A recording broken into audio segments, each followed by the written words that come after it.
فنکار کی بناتا ہے جو لائف میں دیا، فنکار کی بناتا ہے جو لائف میں دیا، فنکار کی بناتا ہے جو لائف میں دیا، فنکار کی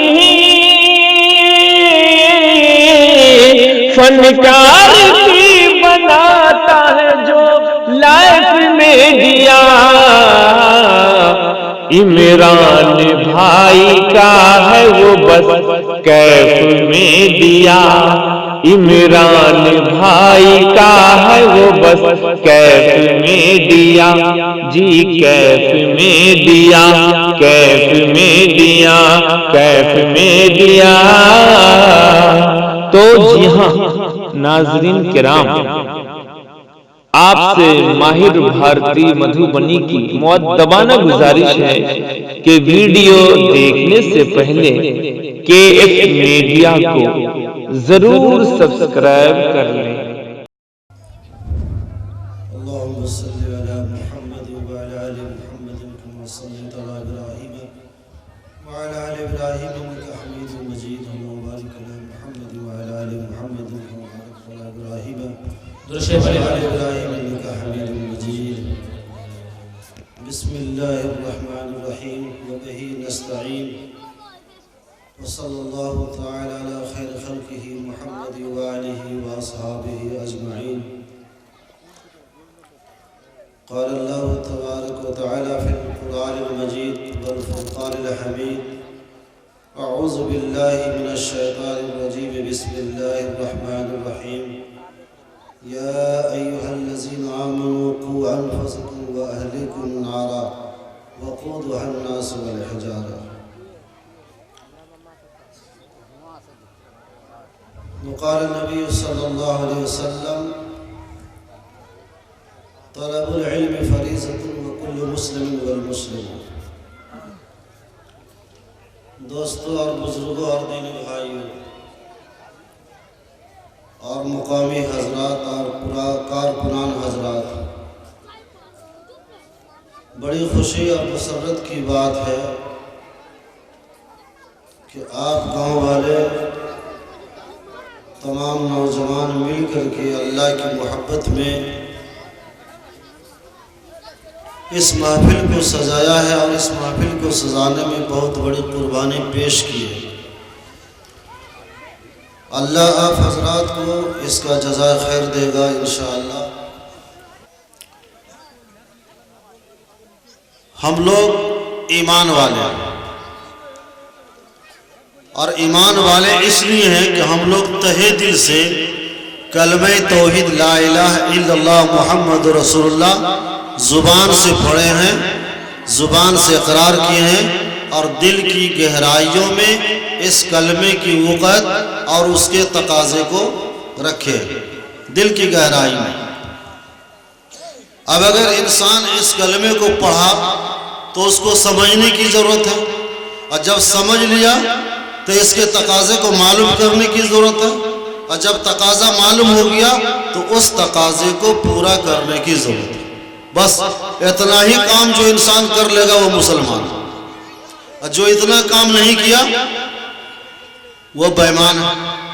ایمان قبول کرنے کے باوجود بھی وہ بے ایمان ہے، اس لیے ہم لوگ بے ایمان نہیں بنے گے۔ اب بے ایمان بنے ہیں اس لیے ہمارے اعمال بگڑے ہیں، اور اعمال بگڑے ہیں اسی لیے اس کی اصلاح کرنے کی نوبت آ گئی، اور علماء کرام تشریف لا رہے ہیں ہمارے اعمال کی اصلاح کرنے کے لیے، اور گاؤں گاؤں اور چپے چپے میں گھوم کر کے ہمارے تبلیغی بھائی ہم لوگوں کو خوشامد برآمد کر کے اللہ رسول کی بات سنا کر کے ہمارے اعمال کی اصلاح کرنے کی کوشش میں لگے ہوئے۔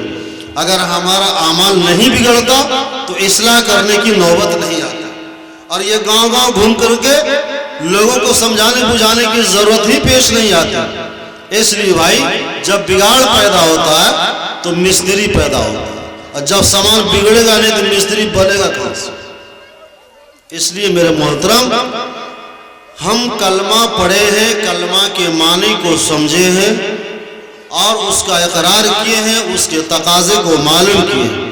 اگر اس کا ہم کو تقاضا معلوم ہو جائے تو پھر ہم اس پر عمل کریں، اگر تقاضا معلوم نہیں ہوا تو پھر کسی جانکار آدمی کے پاس بیٹھ کر کے کلمے کے تقاضے کو معلوم کرنے کی کوشش کریں۔ دوستو، میں تقریر کرنے کے لیے بیٹھا نہیں، تقریر کرنے کے لیے آپ کے اسٹیج پر بڑے بڑے علماء کرام باہر سے تشریف لائے ہوئے ہیں اور بہترین انداز میں ان حضرات کرام ان علماء کرام کی زبان مبارک سے جو ہے تقریر کرنے کا سننے کا آپ کو موقع ملے گا۔ میں تو ایک بات بولنے کے لیے آیا ہوں، بول کر کے چلا جاؤں گا، اگر وہ بات اچھی لگے گی، دل میں بیٹھے گی تو پھر اس پر عمل کرنے کی کوشش کریں گے، انشاءاللہ اسی میں کامیابی مل جائے گی۔ سب آدمی جانتا، شروع سے جانتا اور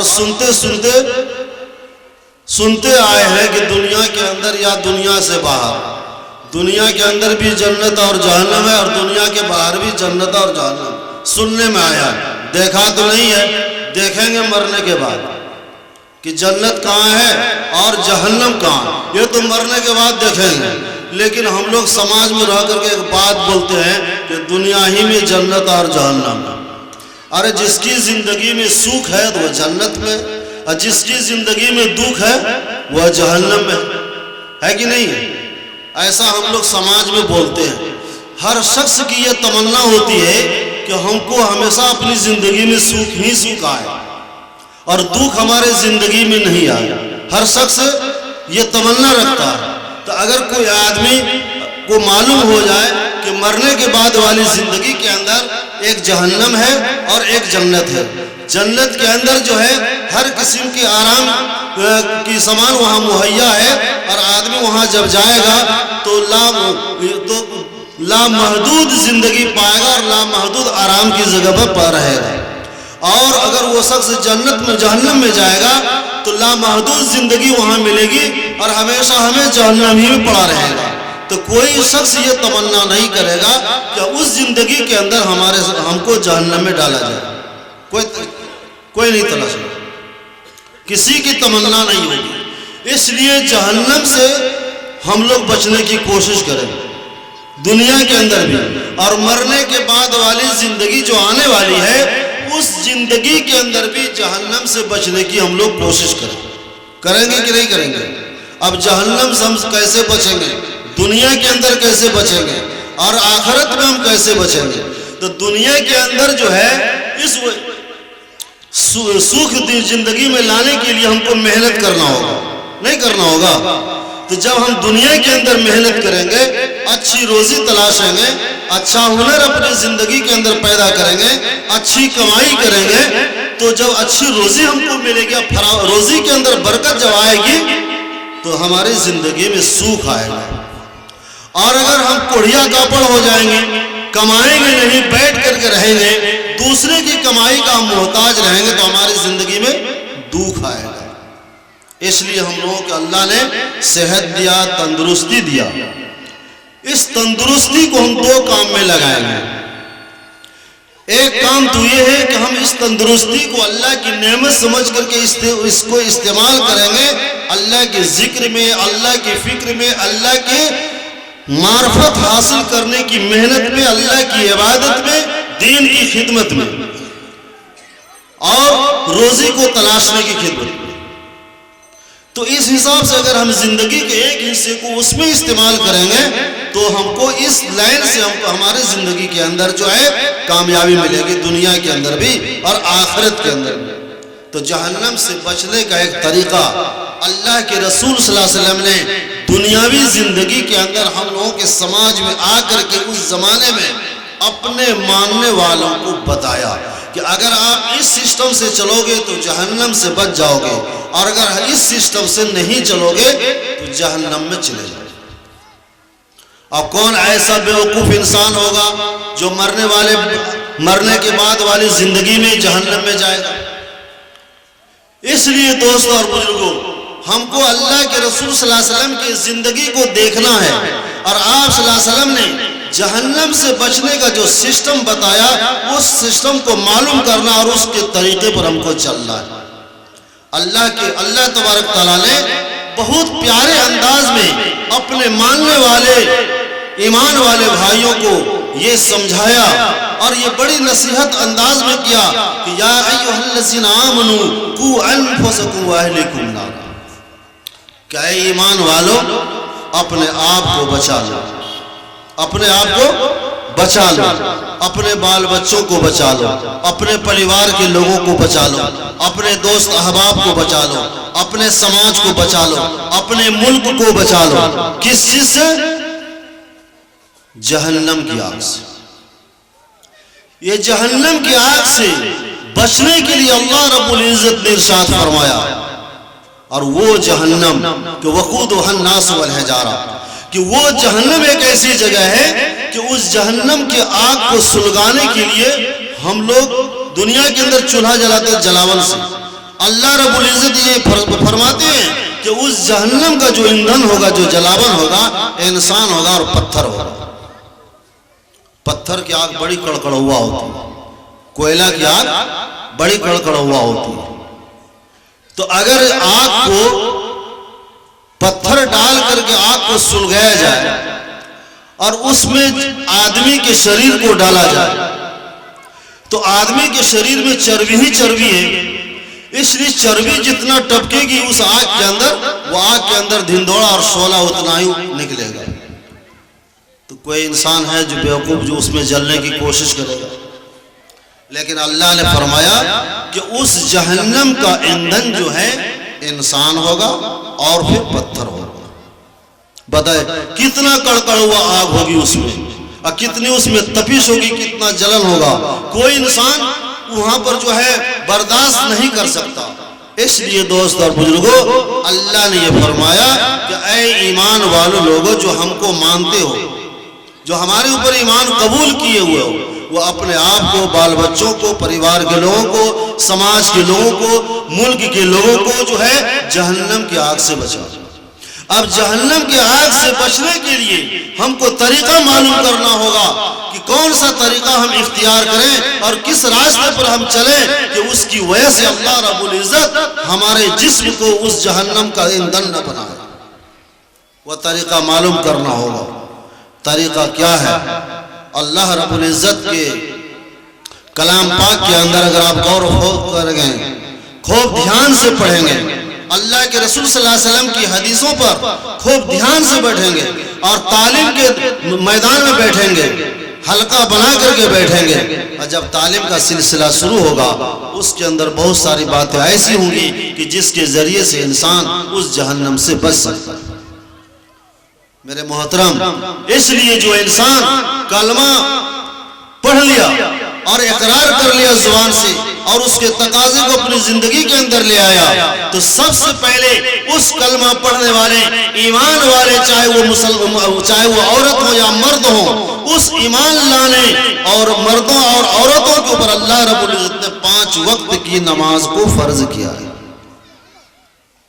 وہ 5 وقت کی نماز کو 5 وقت کی نماز کو اس امت کے اوپر اللہ نے فرض کیا ہے کہ جو شخص وہ 5 وقت کی نماز کو اپنی زندگی کے اندر لائے گا اور اس کے سسٹم میں آ کر کے اس نماز کو تہہ دل سے ادا کرے گا، اللہ رب العزت اس نماز کے ذریعے سے اس نمازی کو بہت ساری برائیوں سے روک دے گا۔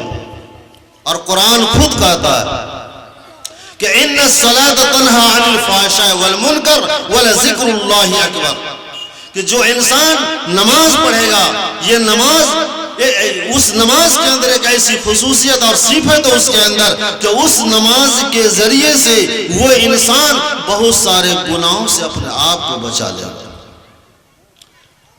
جھوٹ نہیں بولے گا اگر حقیقت میں نماز پڑھے گا تب، اللہ تو جھوٹ بھی بولتا ہے، نماز ہی پڑھتا ہے، گناہ بھی کر رہا ہے، منکرات پر بھی کام کر رہا ہے اور نماز ہی پڑھ رہا ہے۔ ایسی نماز اللہ کو نہیں چاہیے۔ نماز تو وہ چاہیے کہ جس نماز کے بارے میں اللہ کے رسول صلی اللہ علیہ وسلم نے ارشاد فرمایا کہ صلو کما رأیتمونی وصلی، کہ نماز اسی طریقے سے پڑھو جس طریقے سے تم مجھ کو پڑھتے ہوئے دیکھ رہے ہو، اس طریقے سے نماز پڑھو۔ اور نماز کے اندر وہ دھیان ہونا چاہیے کہ ہم اللہ کو دیکھیں اور اللہ ہم کو دیکھے. اگر ہماری نظر اللہ کو نہیں دیکھ رہی ہے تو کم سے کم اتنا توجہ ضرور رکھیں کہ ہم اگر اللہ کو نہیں دیکھ رہے تو اللہ ہم کو دیکھ رہا ہے. اگر یہ توجہ کے ساتھ اگر عبادت کی جاتی ہے، نماز ادا کی جاتی ہے، تو یقیناً اس نماز کے اندر خشوع اور خضوع کی صفت پیدا ہو جائے گی. اور جب خشوع اور خضوع والی نماز ہوگی، وہی نماز اس انسان کو تمام برائی سے روک ڈالے گی. اور جب انسان تمام برائی سے رک جائے گا تو پاک اور متقی اور پرہیزگار کہلائے گا. اللہ اس نمازی کی زندگی میں اس نماز کے ذریعے سے اپنی معرفت کی نعمت ادا کرے گا، اور اس کی زندگی میں برکت آئے گی، اس کی زندگی میں روزی کے اندر برکت آئے گی، اس کی کمائی کے اندر برکت آئے گی، اس کے گھروں کے اندر رحمت کا دروازہ کھل جائے گا. اگر وہ حقیقت میں ایسی نماز ہو تب. آپ نے صحابہ کرام کی زندگی کا واقعہ اگر آپ مطالعہ کریں گے تو آپ کو سمجھ میں آئے گا کہ ان صحابہ کرام کی جماعت میں جو لوگ نماز اس ڈھنگ سے پڑھتے تھے اس کے اندر کیا خوبی تھی کہ نماز پڑھ کر کے بہت سارے مسائل کو حل کروا لیتے تھے. نماز ہی کے ذریعے سے حل کرواتے تھے، اللہ سے رو رو کر کے کرواتے تھے. تو نماز ایک سسٹم ہے اللہ سے تعلق پیدا کرنے کا. نماز ایک ذریعہ ہے اللہ کو خوش کرنے کا. نماز ایک ذریعہ ہے اپنی زندگی کے اندر روزی روٹی کے اندر برکت حاصل کرنے کا. نماز ایک ذریعہ ہے گندگی اور گناہوں سے پاک ہونے کا. نماز ایک ذریعہ ہے اللہ اور اللہ کے رسول کو خوش کرنے کا. یہ نماز کا ذریعہ ہے. اگر اللہ ہم سے راضی ہو جائے، اللہ کے رسول ہم سے راضی ہو جائے تو جنت کوئی دوسری چیز نہیں ہے. اللہ تبارک تعالیٰ جنت اپنی رضا کی وجہ سے دے دیں گے. انشاءاللہ ہم لوگ اس جنت کے اندر جانے کی کوشش کریں. آج ہمارے اعمال بگڑ گئے، ہماری زندگی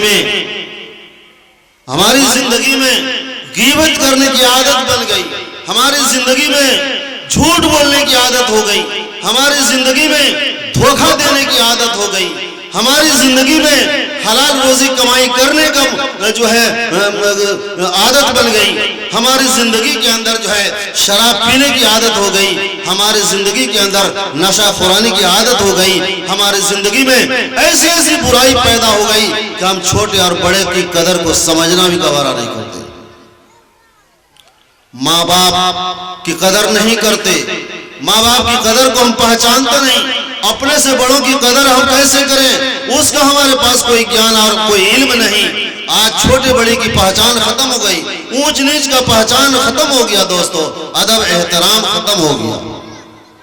یہ بہت سارے عیب ہم انسانوں کی زندگی کے اندر آ گیا دوستو.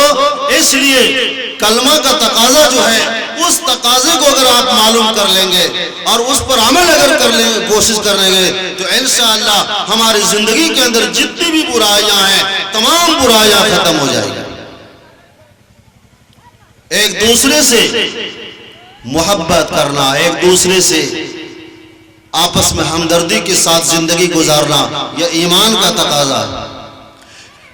کسی ایمان والے بھائی کو سلام کر کے مصافحہ کرنا یہ ایمان کا تقاضا ہے. دین کی خدمت کرنا ایمان کا تقاضا ہے. بھائیوں کو سمجھانا ایمان کا تقاضا ہے. انسانوں کو نصیحت کرنا، اچھی باتوں کی تلقین کرنا ایمان کا تقاضا ہے. ملک و ملت کی خدمت کرنا ایمان کا تقاضا ہے. اور پریشان بھائی کی تعاون کرنا، اس کی مدد کرنا ایمان کا تقاضا ہے. ایک مظلوم کا تعاون کرنا ایمان کا تقاضا ہے، اور ایک ظالم کے پنجے کو مچوڑ دینا یہ ایمان کا تقاضا ہے. ایک دوسرے پر رحم و کرم کرنا یہ ایمان کا تقاضا ہے، اور اللہ کے رسول سے محبت کرنا ایمان کا تقاضا ہے، اور اپنے دین سے محبت کرنا ایمان کا تقاضا ہے، اور قوم و ملت سے محبت کرنا اور پریم بھاونا کے ساتھ زندگی بسر کرنا یہ ایمان کا تقاضا ہے. اس لیے دوستو اور بزرگوں یہ ایمان کا تقاضا ہی ہے کہ ہم آپس میں مل کر کے بیٹھے ہوئے اللہ کی محبت میں، اللہ کے رسول صلی اللہ علیہ وسلم کی محبت میں ہم لوگ یہاں آ کر کے بیٹھے ہوئے اس ٹھنڈی رات میں. اگر ہمارے دلوں میں دین کی اہمیت نہیں ہوتی، علماء کرام کی قدر نہیں ہوتی، داعیوں کی اہمیت ہمارے دلوں میں نہیں ہوتی، دین کی اہمیت ہمارے دلوں میں نہیں ہوتی، تو ہم لوگ یہاں جاڑے کے موسم میں نہیں آتے. پتہ یہ چلا کہ ہمارا ایمان اب بھی بیدار ہے، ہم بیدار قوم ہیں، اس لیے بیداری کی زندگی اختیار کریں گے انشاءاللہ۔ سو کر کے نہیں، کان کو چوکنا کر کے، ہوشیار بن کر کے، اس طریقے سے ہم تمام لوگ زندگی گزاریں اور آپس میں بھائی چارگی قائم کریں، ایک دوسرے سے محبت کریں۔ یہ سارے ایمان کے تقاضے میں آتے ہیں۔ اس لیے میرے محترم بزرگوں اور دوستو، اللہ تبارک تعالیٰ نے جو سسٹم نبی پاک صلی اللہ علیہ وسلم کے مدھیم سے، ان کے ذریعے سے دنیا کے اندر بھیجا، اور ہم سماجوں کے بیچ میں وہ چیزیں ہمارے سامنے رکھی، اگر ہم اس پیغام کو سن کر کے اس پر اگر ہم عمل کرتے ہیں تو واقعی میں ہماری زندگی دنیا کے اندر کامیاب ہو جائے گی اور مرنے کے بعد والی زندگی کے اندر کامیاب ہو جائے گی۔ ضرورت ہے کہ ہم اس مدھیم پر چلیں، اس سسٹم پر چلیں۔ انشاءاللہ چلیں گے کہ نہیں چلیں گے؟ انشاءاللہ ہم لوگ چلیں گے۔ تو میں یہ بتا رہا تھا کہ قرآن کے اندر ایک حکم یہ بھی آیا ہے، الف لام میم ذالک الکتاب لا ریب فیہ ھدی للمتقین، اس لفظ کے اندر استعمال کیا گیا ھدی للمتقین، کہ قرآن جو مقدس کتاب ہے، اس کے اندر جو سموِدھان ہے، اس کے اندر جو قوانین ہیں، اس کے اندر زندگی گزارنے کے جو اصول اور طریقے ہیں، یہ ہدایت کی کتاب ہے کہ اگر انسان اس کتاب کو پڑھے گا اور اس کو سمجھے گا، پھر اس پر عمل کرے گا، تو وہ انسان متقی اور ہدایت بن جائے گا، اس کی زندگی میں ہدایت آ جائے گی۔ اس لیے کہ مکمل کتاب ہدایت ہی کی ہے۔ تو ہدایت قبول کرنے والا آدمی جو اس کی زندگی کے اندر اگر ہدایت آ جائے گی تو وہ انسان ہدایت یافتہ ہو جائے گا، وہ متقی اور پرہیزگار کہلائے گا۔ تو متقی اور پرہیزگار جس کی زندگی کے اندر تقوی اور طہارت والی زندگی کے اندر آ جائے گی، اس کے اندر چند خوبیاں سامنے آئیں گی۔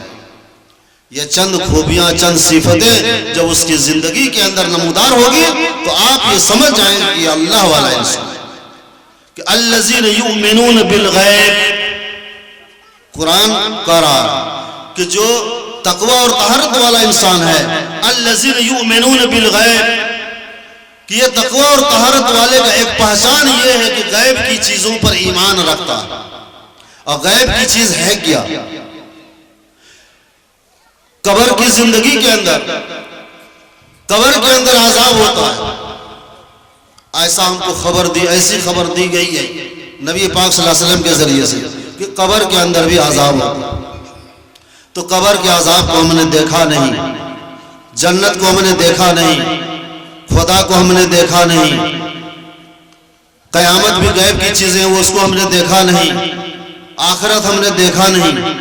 تو غیب کی جتنی بھی چیزیں ہیں جس کی خبر اللہ کے رسول صلی اللہ علیہ وسلم نے بتایا ہے کہ وہاں ایسا ہے، ایسا قبر کے اندر ایسا ہوتا ہے، جنت میں ایسا ہوتا ہے، جہنم میں ایسا ہوتا ہے، وغیرہ وغیرہ۔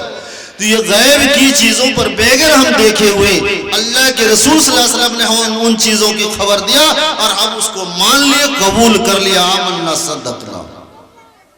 یہ غیب کی چیزوں پر، فرشتوں کو تو کسی نے دیکھا نہیں، لیکن ہمیں یقین ہے، ہمیں وشواس ہے، ہم اس پر ایمان لائے ہیں۔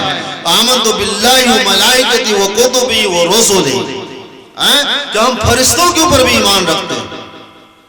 تو یہ غیب کی چیزوں پر ایمان رکھنا یہ ایمان والا متقی اور پرہیزگار والے انسان کا ایک لکھن ہے، کہ بغیر دیکھے ہوئے خدا کو ایک مانتے ہیں، بغیر جہنم کو دیکھے ہوئے اس پر ہم یقین رکھتے ہیں، بغیر دیکھے ہوئے جنت پر ہم یقین رکھتے ہیں، بغیر دیکھے ہوئے ہم قبر کی زندگی پر یقین رکھتے ہیں۔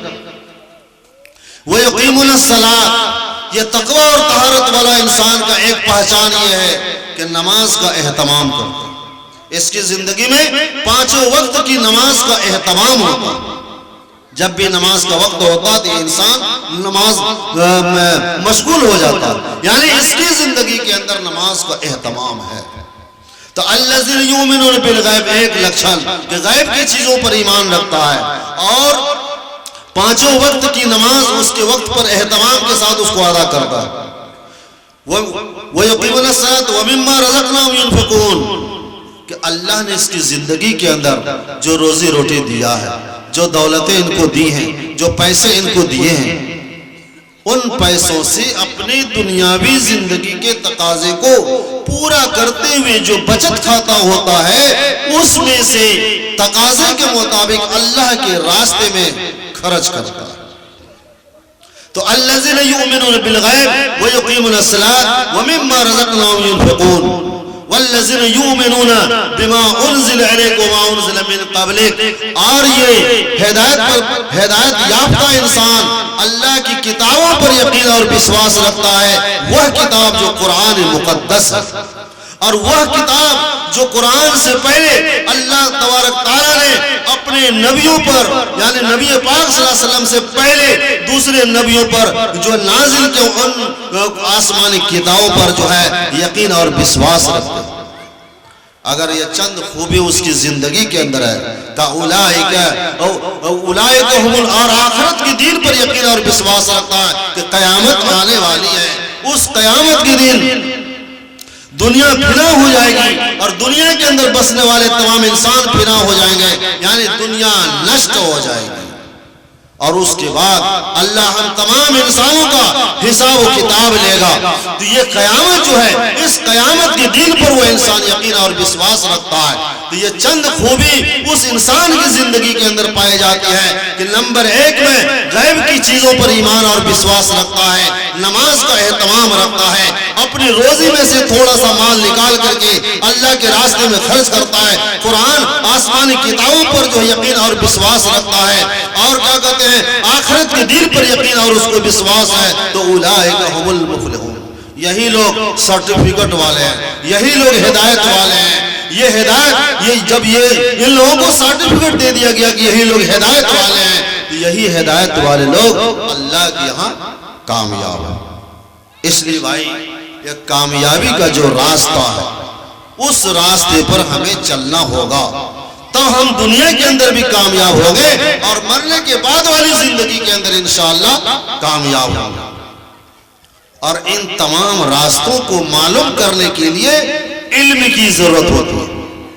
ان تمام راستوں کو معلوم کرنے کے لیے، کامیابی کے راز کو معلوم کرنے کے لیے ہر ایک انسان کو علم کی ضرورت ہوتی ہے. اور علم 2 طرح کا ہوتا ہے. ایک ہے سنتے سنتے، آپ نے سنا، آپ نے گیان کی بات ہم کو سنایا، علم کی بات ہم کو سنایا، اچھے راستے پر چلنے کی بات ہم کو سنایا، وہ بھی ایک علم ہے. ایک علم ہے کہ ہم نے کتاب پڑھا، استادوں کے پاس دین کی کتابیں پڑھا، قرآن اور حدیث پڑھا، ہم اس کو پڑھ کر کے سمجھیں اور دین کے تقاضے کو معلوم کیے. تو 2 راستہ ہے. اب ایک راستہ مان لیے علماء کرام کا، یہ 15-16 سال مدرسے میں بیٹھ کر کے قرآن حدیث کی تعلیم حاصل کیا، دین کے تقاضے کو معلوم کیا، اللہ کو خوش کرنے کا طریقہ معلوم کیا، غرض کے آخرت میں کامیابی کی زندگی حاصل کرنے کے لیے جتنے بھی علم کی ضرورت ہو سکتی ہے تمام علم کو اس نے کتابوں کے اندر سے حاصل کیا. اور دوسرا علم وہ ہے جو ہم ایک دوسرے کی صحبت میں بیٹھ کر کے ہم سیکھتے ہیں، چاہے علماء کرام کی صحبت میں بیٹھیں یا جماعت والوں کی مجلس میں بیٹھ کر کے سیکھیں، وہاں ہم سیکھتے ہیں اور سیکھ کر کے اس علم کے مطابق اپنی زندگی کو استعمال کرتے ہیں. میرے محترم، اس لیے بھائی یہ 2 علم جب تک آپ حاصل نہیں کریں گے تب تک جو ہے دنیا اور آخرت کے اندر کامیابی نہیں ہو سکتی. اس لیے اللہ کے رسول صلی اللہ علیہ وسلم نے ایک حدیث بیان کیا، ایک ارشاد فرمایا سماج کے لوگوں کے درمیان میں کہ طلب العلم فریضۃ علی کل مسلم والمسلمہ، کہ ہر مہیلا اور ہر پروش کے اوپر علم دین کا حاصل کرنا بالکل ضروری ہے. اس لیے ہم گارجن شفٹ کے آدمی ہیں، ہم لوگ ایک گارجن قسم کے لوگ، ہمارے پاس بھی بال بچے ہیں، سارے لوگوں کے پاس بھی بال بچے ہیں. ہر گارجن کے اوپر یہ ذمہ داری ہے کہ اپنے چھوٹے بچوں کو مدرسوں کے اندر بنیادی تعلیم حاصل کرواویں تاکہ اس تعلیم کے ذریعے سے اللہ اور اللہ کے رسول کو وہ پہچان سکے، اس کے تقاضے کو معلوم کر سکے، اللہ کو خوش کرنے کا طریقہ اس علم کے ذریعے سے معلوم کر سکے، اور سماج کے اندر زندگی گزارنے کا طریقہ ان کو معلوم ہو جائے۔ اگر اتنی بنیادی تعلیم اگر ہمارے بچوں کو مل جاتی ہے اور اس کے علاوہ پھر کوئی دوسری تعلیم میں لگا دیجئے، وہ نسل خراب نہیں ہوگی، وہ نسل گمراہی کی طرف نہیں جائے گی، چاہے جون سا بھی اس کو علم دے دیجئے۔ اس لیے دوست اور بزرگوں، بڑی خوشی کی بات ہے کہ آپ حضرات اس دینی محفل میں تشریف لائے اور علماء کرام کی بات سننے کی کوشش کر رہے ہیں، اور باہر سے ہمارے جو معزز علماء کرام اسٹیج پر تشریف فرما ہیں، انشاءاللہ عشاء کی نماز کے بعد باری باری کر کے اگر آپ لوگ شرط یہ ہے کہ اگر آپ لوگ مجلس کو جمائے رکھیں گے اور دلچسپی اور دل جمعی کے ساتھ بیٹھے رہیں گے، انشاءاللہ پوری رات یہ پروگرام چلتا رہے گا جیسا کہ اشتہاروں سے معلوم ہوتا ہے۔ شرط یہ ہے کہ آپ مقامی حضرات خاص کر کے، باہر سے جو حضرات آئے ہیں تو وہ آئے ہوئے کیے ہیں، لیکن مقامی حضرات سے ہماری گزارش ہے کہ عشاء کی نماز کے بعد جو ہے دل جمعی کے ساتھ اور سارے کاموں سے فراغت کر کے آپ مجلس کے اندر جو ہے بیٹھیں اور علماء کرام کا بیان جو باری باری کر کے سنتے رہیں۔ انشاءاللہ ہمیں اور آپ کو اللہ تبارک تعالیٰ ایک ہدایت کا ایک ذریعہ بنا دے گا۔ انشاءاللہ یہ اسٹیج سے جو پیغام جائے گا ہم اس کو قبول کریں گے اور تہہ دل سے اس پر عمل کرنے کی کوشش کریں گے۔ اللہ تبارک تعالیٰ ہم لوگوں کو کانے سننے سے زیادہ عمل کرنے کی توفیق عطا فرمائے۔